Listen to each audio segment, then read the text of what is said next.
What? This is my bad side.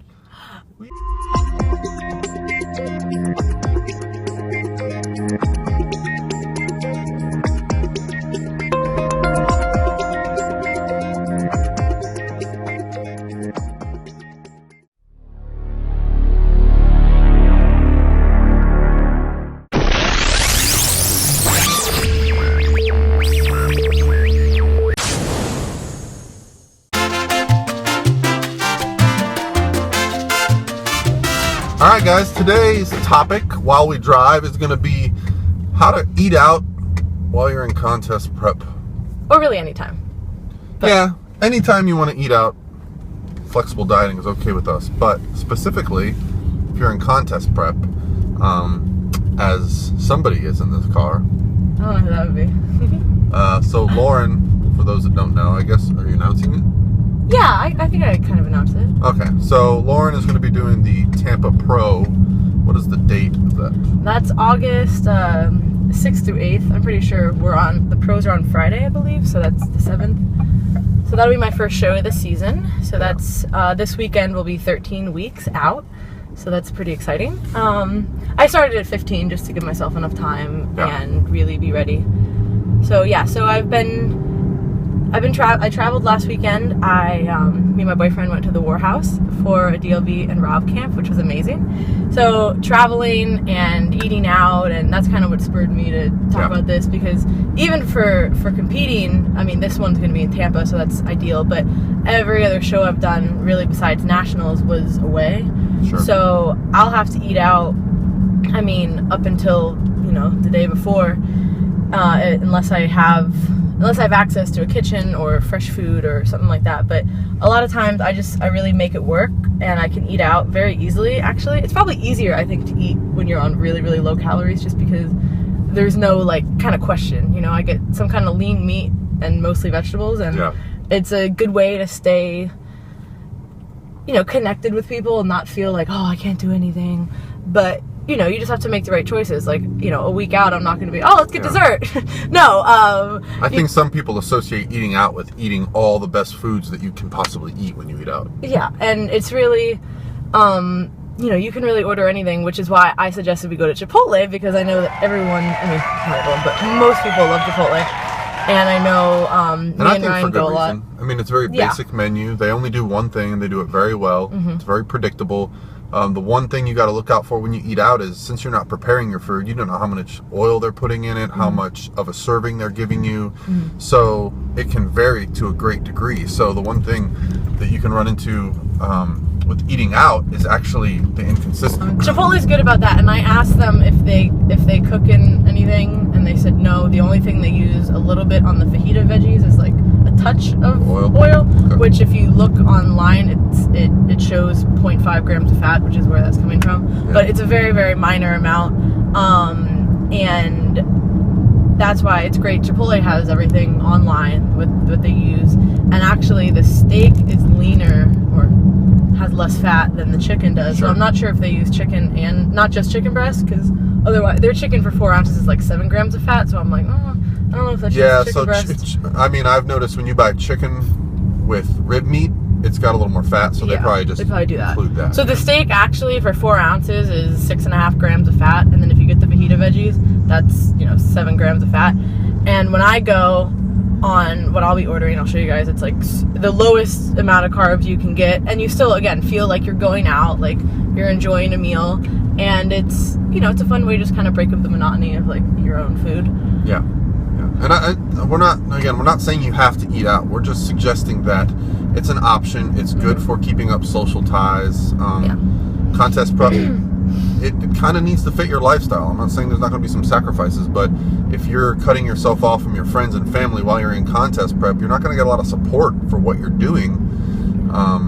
So you get buy-in from those around you when they say, hey, well, they still go out to eat, they still have their fun, and they're still reaching their goals. I mean, sometimes I'll even go, and if we're going somewhere and my calories are really low and it's not a place that has a lot of options, I mean, I'll still go. I'll just eat before or I'll eat after. I mean, I'm not bringing like a baggie full of food with me. That's a little dramatic. But don't be that miserable person who can't do anything. when you're prepping, because you can still, I mean, you can go anywhere and order like a salad, just like a plain salad, and just feel like, oh, I'm eating something, you know what I mean? I mean, to be honest, even traveling, I've been dieting this whole year. I've lost 20 pounds. I have not once said no to a place. I've eaten at McDonald's and Culver's and Burger King and all these places. They all have healthy options. I'm not suggesting that their chicken is the best chicken you can possibly buy and it's grass-fed, whole grain nonsense, blah, blah, blah. I'm just saying you can do it. Chicken. You don't need to go, oh, you know what, I'm eating out, so crap, I'm just going to get French fries and a triple Whopper with, you know, cheese. And there are options. So it's not that difficult if you have a goal.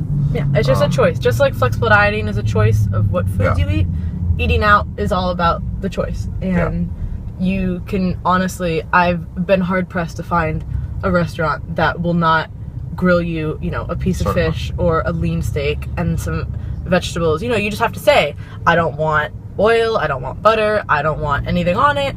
And if you want seasoning or you don't want seasoning, you tell them that too. And it's very simple. And most people, if you're nice about it, they don't mind. So yeah. So Outback restaurant, I used to eat there a lot because they are very good about giving you dry meat and a potato or salad with no dressing. Very predictable. So we just went to, when we were in Pennsylvania, Texas Roadhouse. Texas Roadhouse. Do they have those on here? Yeah. Oh, okay. Well, I haven't seen one, but we had one in front of our hotel, so that was perfect. Yep.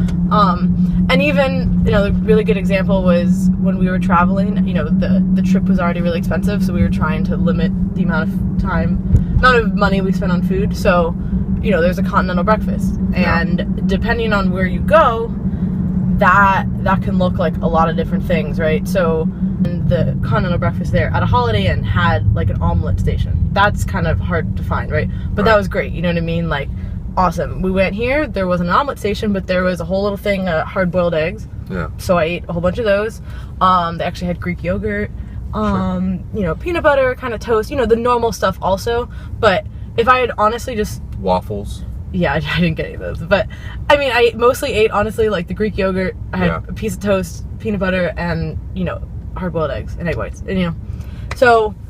And the nice thing about flexible dieting and contest prep is you don't have to focus on every meal being perfect. Like, you know, like the people that tend to get overwhelmed are the ones that have to eat their 4 ounces of chicken, their 4 asparagus spears, and if they can't, they don't know what to do. Whereas with flexible dieting, if you keep your macros at some of the meals lower, you might have a larger meal at the end of the day, but you still hit your daily goals. Yeah. So or in my case, I had a larger meal in the morning, and then I just, because that was what was available. Sure. And so I just accounted for that later, you know? I had a Quest bar, protein shake, and then something lower calorie for dinner. Yeah, I went to the Europa on Friday, and I had, I think, 2 or 3 Quest bars, went out to lunch, had fish tacos. I just kept everything within range, and I managed to drop weight when I thought I would come home and be heavier. So, all right, so now we're driving to Chipotle. Once we get there, we're going to film probably the ordering process. Not that everyone hasn't been to Chipotle, but we'll film what Laurin gets, what I get, discuss the macros, and continue with our goals and discuss how eating out doesn't have to be the end of the world for a competitor. Right? Right. Yeah, everything except don't cheese and Are they? They're spicy, right? Okay. All spicy. I need a couple. All right. Ignore the music. So what did you get exactly? Okay, so I just said for a bowl, so I got romaine lettuce, I got double steak because I need my protein. I got the chunky regular salsa, I got the medium kind of green one, and then I got underneath here the fajita veggies, which is just like peppers and onions, kind of hard to see with all the steak. But yeah, so if you have virtually no carbs right now, I'm pretty sure if you add this up, it's like 15 carbs or something for like a big bowl of veggies and meat, so that's pretty good. So I can eat here anytime, even if it's like the, you know, towards the end of prep, because I mean 15 carbs is not that much. What'd you get? Let me show you. Yeah, so not only does she get to eat a meal, she gets to spend it with me. So I got a serving of rice, which is roughly 50 carbs. I got the chicken and the steak, so a little more fat than she has. But I don't get any guac or sour cream or cheese, so Fuck's the best part. It keeps the fat pretty low, and then I just get the tomato salsa and the corn salsa. So that's it. Yum. Yay. A rough life. Dieting. And wrap.